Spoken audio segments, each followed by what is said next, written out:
পরিবারের অভিযোগ, কর্মবিরতির জেরে বিনা চিকিৎসায় মৃত্যু হয়েছে, কিন্তু মানতে নারাজ আন্দোলনকারী জুনিয়র ডাক্তাররা। ডাক্তার আসেনি, কোনো ডাক্তার না, একটা সিরিয়াস পেশেন্ট কোনো ডাক্তার না কোনো পরিষেবা দিতে পারেনি। ছেলেটা চোখের সামনে ট্রিটমেন্ট না পেয়ে কষ্ট পেয়ে তরপাতে মরেছে। লাস্টে হাত ফেল করলো,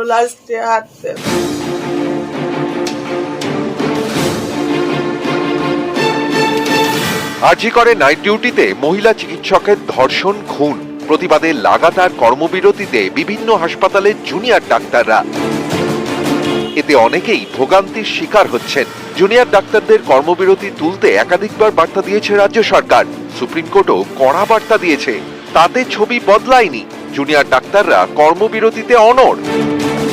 এবার এই কর্মবিরতির জেরে বিনা চিকিৎসায় যুবকের মৃত্যুর অভিযোগ উঠল আরজি করে।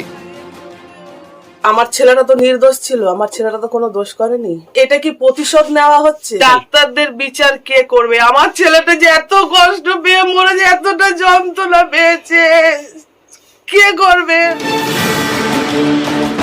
কোন্নগরের বিবেকনগরের বাসিন্দা বিক্রম ভট্টাচার্য, বছর 22-এর যুবক, পেশায় গাড়ি চালক। শুক্রবার ভোরে পথ দুর্ঘটনায় গুরুতর জখম হন। তড়িঘড়ি তাকে শ্রীরামপুর ওয়ালশ হাসপাতালে নিয়ে যাওয়া হয়। সেখান থেকে আরজি কর।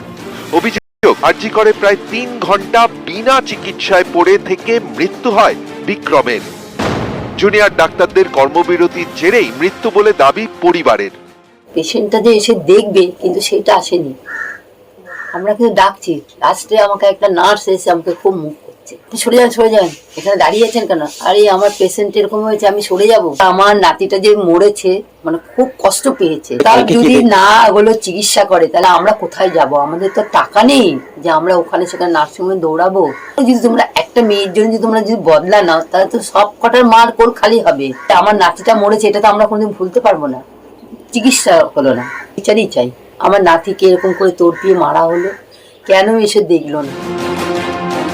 বিনা চিকিৎসায় মৃত্যু মানতে নারাজ আরজি করের আন্দোলনকারী জুনিয়র ডাক্তাররা। পেশেন্ট এসেছিলেন বাইরে থেকে রেফার হয়ে, সাথে সাথেই ওনাকে টেটেনাস, অ্যান্টিবায়োটিক এগুলো সব দেওয়া হয় এবং আইভি ফ্লুইড, ব্লাড রিকুইজিশন সবই করা হয় এবং সিনিয়র ডাক্তার উপরে চিকিৎসা শুরু করেন এবং ওনাকে স্টেবিলাইজ করে এক্সরে করতে পাঠানো হয় এবং সিটি স্ক্যান করতে পাঠানো হয়। তারপর যখন সিটি স্ক্যানের ঘরে যায়, ওনার হঠাৎ করে শ্বাসকষ্ট শুরু হয় এবং একটা অবস্থার অবনতি হয়। দীর্ঘ চেষ্টা পরেও ওনাকে রিসাসিট করা যায় না এবং উনি এক্সপায়ার করেন। বিনা চিকিৎসায় মারা গেছেন, এই ন্যারেটিভটা সম্পূর্ণরূপে ভুল। একটা ছেলে যন্ত্রণা নিয়ে কাতরাতে ব্লিডিং হতে মারা গেল। কোথায় ট্রিটমেন্টটা হলো বলুন? ট্রিটমেন্টটা হয়নি, ডাক্তার মিথ্যে কথা বলছে, ট্রিটমেন্টটা হয়নি। ম্যাডাম দেখাতে পারবে আমাকে? ডাক্তার ডেকে দাঁড় করিয়েছে আমার সামনে, ম্যাডাম বলতে পারবে? ম্যাডাম বলতে পারবে না। আমার ছেলে তড়পিয়ে মরেছে ডাক্তারদের জন্য, ডাক্তারদের গাফিলতির জন্য। নিউজ 18 বাংলা।